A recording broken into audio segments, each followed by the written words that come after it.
আরে যাচাই করে দেখেন না, ওইখানে 10 টাকা ছিল, ওটা কেউ দেখবে না। সবাই দোষ দিবে বড় গাড়ির দোষ। বড় গাড়ি কেন চালায়, এটা হলো বড় অপরাধে। যেখানে মালবাহী গাড়ি 40 চালাইতেছে, ওখানে আমার বলতেছেন 80 চালানোর জন্য। আমি 15টা কভার ভ্যানের পিছনে বললে ওই 15টা কাটতে কাটতে আমার 1 ঘন্টা ফিস করে যাইতেছি। ঢাকার থেকে চিটাগাং পর্যন্ত যেভাবে ছোট গাড়িগুলো ডিস্টার্ব করে আমাদেরকে, এগুলো বলার ভাষা রাখে না। যেমন আপনি ধরেন কাশপুর থেকে আমরা যখন গাড়িটা টান দিই, ওদিক থেকে অটোগুলো যেভাবে আসে, বোঝে না যে আমরা এর কি বাঁচবো নাকি মরবো, এমন স্পিডে আসে। উল্টা আসবে, দেখার কথা রাস্তা আসার দরকার, ও এখানে আরো স্পিড বাড়াই দিচ্ছে। সোজা রাস্তা যেখানে যাবার কথা ওইখানে আরো উল্টা এসে ওই স্পিড বাড়াই দিচ্ছে। যেমন এটা মুরগাপাড়ার থেকে আপনার কাশপুর থেকে একবার মেঘনা পর্যন্ত উল্টা অটোগুলা।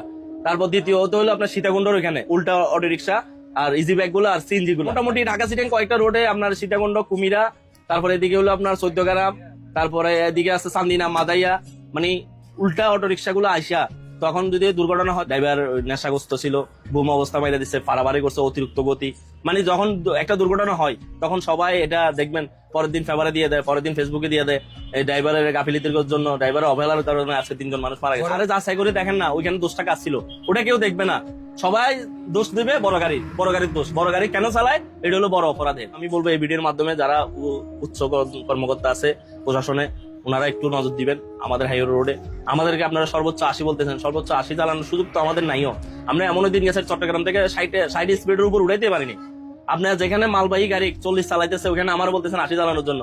আমি 15টা কভার ভ্যানের পিছনে বললে 15টার পিছনে আমি ওই 15টা কাটতে কাটতে আমার 1 ঘন্টা ফিস করে যাইতেছি, আরো 15টা হইতেছে সামনে। তো এখানে আসলে এই রোডে অনেক কিছু দুর্ঘটনার কারণ আছে। রোড ভেরিফিকেশন করতে হবে, রোড ঠিক করতে হবে, রোডটা বড় করতে হবে। আপনার সার্ভিস রোড থাকবে আলাদা ছোট গাড়ির জন্য। এখন ছোট গাড়ি যে রোডে চলতেছে, আপনার 3 কোটি টাকা দামের গাড়ি ওই রোডে চলতেছে। তা আপনি কিভাবে নিরাপদ সড়ক দাবি করেন সবার কাছে? নিরাপদ সড়ক তো হয় না ভাই। একদিকে শুধু আপনার ড্রাইভারদেরকে শুধু দোষ দিলে হবে?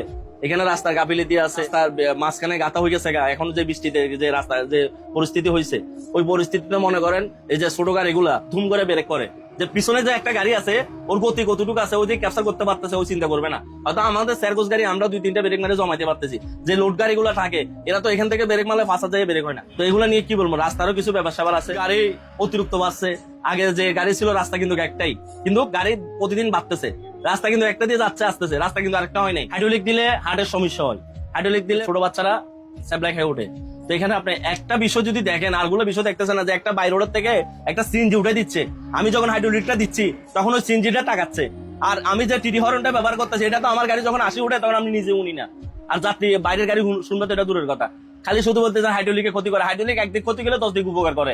হ্যাঁ, আপনারা একটা নির্দিষ্ট জায়গা দিয়ে দেন, যে এই নির্দিষ্ট জায়গার ভিতরে হাইড্রোলিক বাজানো যাবে না। যেন আমরাই জানি স্কুল, মাদ্রাসা, মসজিদ, কবরস্থান এগুলোর সামনে হাইড্রোলিক ব্যবহার করা যাবে না, বাজারের সামনে হাইড্রোলিক ব্যবহার করা যাবে না। এটা অনেক ড্রাইভার জানে, অধিকাংশ ড্রাইভার জানে, কয়েকটা জানে না। কিন্তু আপনারা এটা নিয়ে